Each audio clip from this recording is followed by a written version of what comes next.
మనుషులు మమతలు. ఈ కథను రచించిన వారు డాక్టర్ పేరం ఇందిరాదేవి గారు. ఈ కథ నవ్య వారపత్రికలో నవంబర్ 2013లో ప్రచురితమైంది. ఇల్లు అమ్ముదాం నాన్న, ఎంత లేదన్నా 1 కోటి దాకా వస్తుంది. కుమార్ ఒకటి, నేనొకటి, అపర్ణ సరోవర్లో ఫ్లాట్స్ తీసుకుంటాము.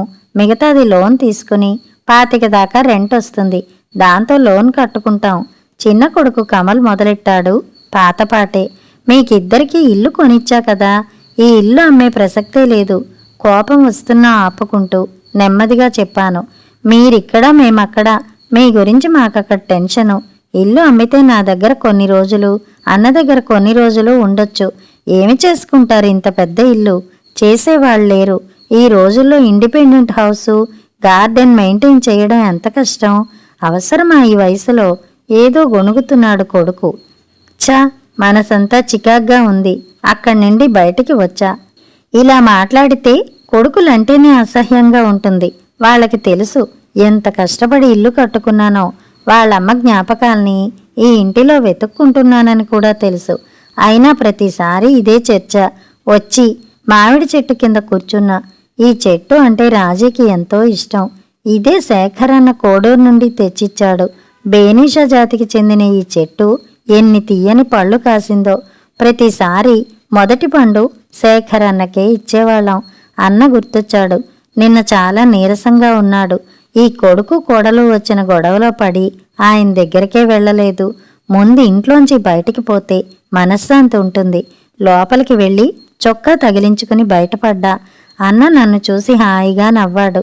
అన్నా, ఆలస్యం అయిపోయింది. ఏదో కొడుకు వస్తే మాట్లాడుకుంటూ ఆగిపోయా. మామూలుగా అయితే అన్న దగ్గర దాచే పనిలేదు.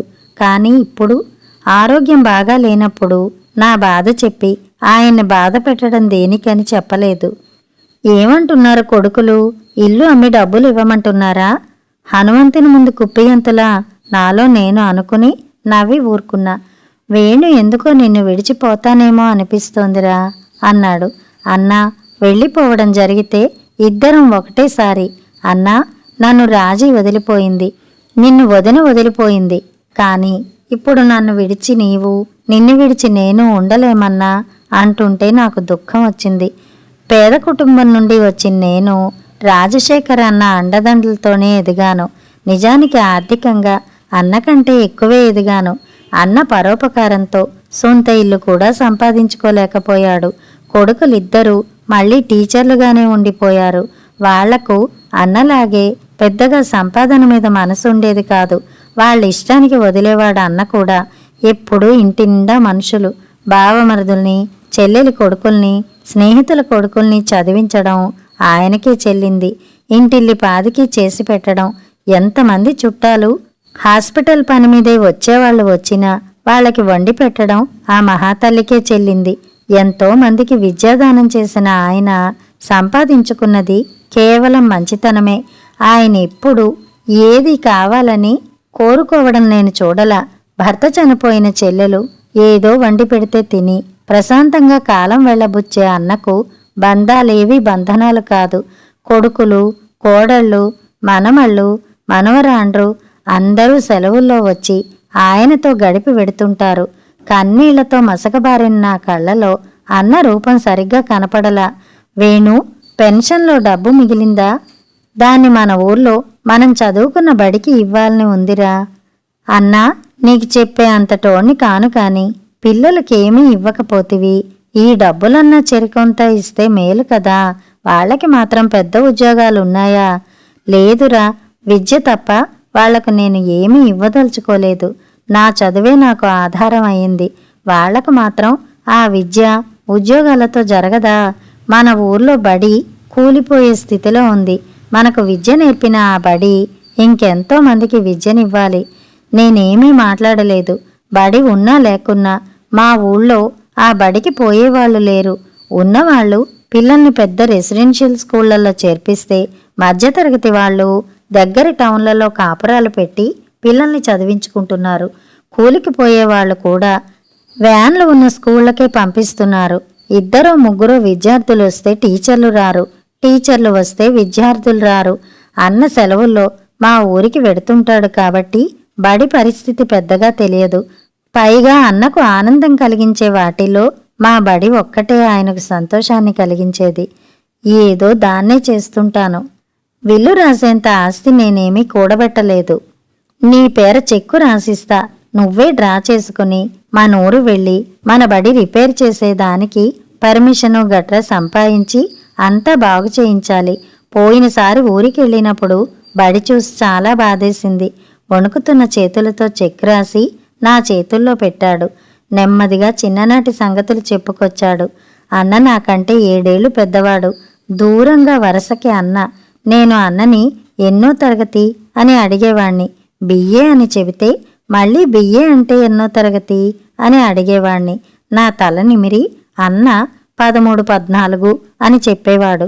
అన్న సెలవుల్లో ఊరికి వస్తున్నాడని తెలియగానే బస్సు దగ్గరికి పరిగెత్తేవాణ్ణి.